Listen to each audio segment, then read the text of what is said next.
Hi friends, வணக்கம். Welcome to our channel. இன்றைக்கி பார்க்க போகிற ரெசிபி பார்த்திங்கன்னா ரொம்ப சூப்பரான டேஸ்ட்டில் பாசிப்பருப்பு ஜவ்வரிசி பாயசம் எப்படி செய்கிறதுன்னு தான் பார்க்க போகிறோம். ரொம்ப ஈஸியாக எப்படி செய்கிறதுன்னு பார்க்கலாம்.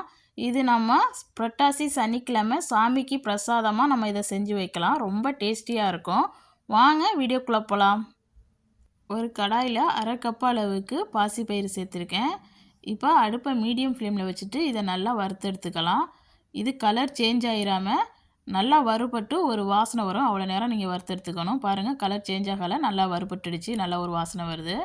இப்போ இது ஒரு குக்கருக்கு மாற்றி இதை ஒரு 2-3 டைம் நல்லா கழுவி எடுத்துக்கோங்க. இப்போ அது கூட நான் 2 கப் அளவுக்கு தண்ணி சேர்த்துக்கிறேன். தண்ணி சேர்த்து குக்கருக்கு மூடி போட்டு ஒரு 5 விசில் வச்சு எடுத்துக்கலாம். 5 விசில் வரைக்கும் வச்சிங்கன்னா தான் நல்லா வெந்து வரும். இப்போ ஒரு 5 விசில் வரட்டும். இப்போ 5 விசில் ப்ரெஷர்லாம் நல்லா இறங்கிடுச்சு. ஓப்பன் பண்ணி பார்க்கலாம். பாருங்கள், பாசிப்பருப்பு நல்லா வெந்து வந்திருக்குது. இந்த அளவுக்கு வெந்து வந்தால் தான் நம்மளுக்கு நல்லா டேஸ்டியாக இருக்கும் பாயசம். இதை ஒரு விஸ்கு வச்சு நல்லா மசிச்சு எடுத்துக்குங்க. இந்த மாதிரி நல்லா மிக்ஸ் பண்ணி விட்டுருங்க. கொஞ்சம் கூட பாசிப்பயிறு தெரியாமல் நல்லா கலந்து விட்டுருங்க. இப்போ இது ஓரமாக இருக்கட்டும்.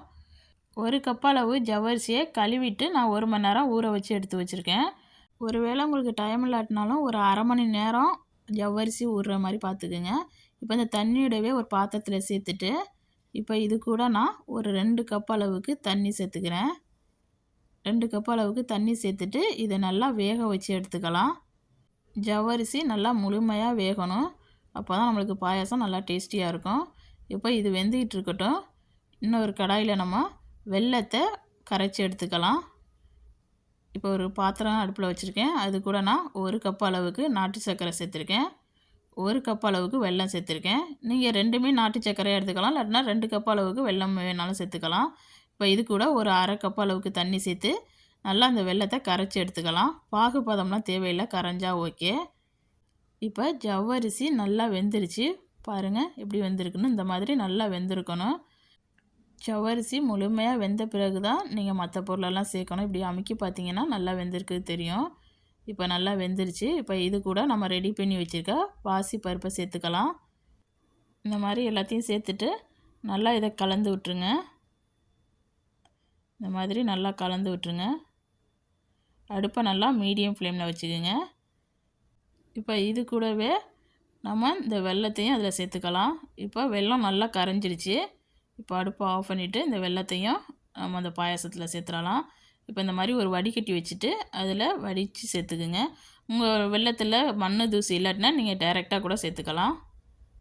இப்போ நான் வடிகட்டி வச்சு வடிச்சிட்டு சேர்த்துருக்கேன். சேர்த்துட்டு இதையும் நல்லா மிக்ஸ் பண்ணி விட்டுக்கலாம். நல்லா கலந்து விட்டுருங்க. அடுப்பை நல்லா மீடியம் ஃப்ளேமில் வச்சுக்கோங்க. இது நல்லா ஒரு 5 நிமிஷத்துக்கு நல்லா கொதித்து வரணும்.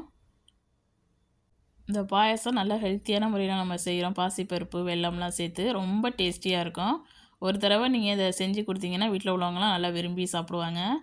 இப்போ இதை நல்லா மிக்ஸ் பண்ணியாச்சு. இப்போ இது கூட நம்ம முந்திரி திராட்சையை வறுத்து சேர்த்துக்கலாம். 2 டீஸ்பூன் அளவுக்கு நெய் சேர்த்துருக்கேன். அது கூட 2 டேபிள் ஸ்பூன் அளவுக்கு முந்திரி சேர்த்து நல்லா இதை பொன்னிறம் வர்ற அளவுக்கு நல்லா வறுத்துக்குங்க.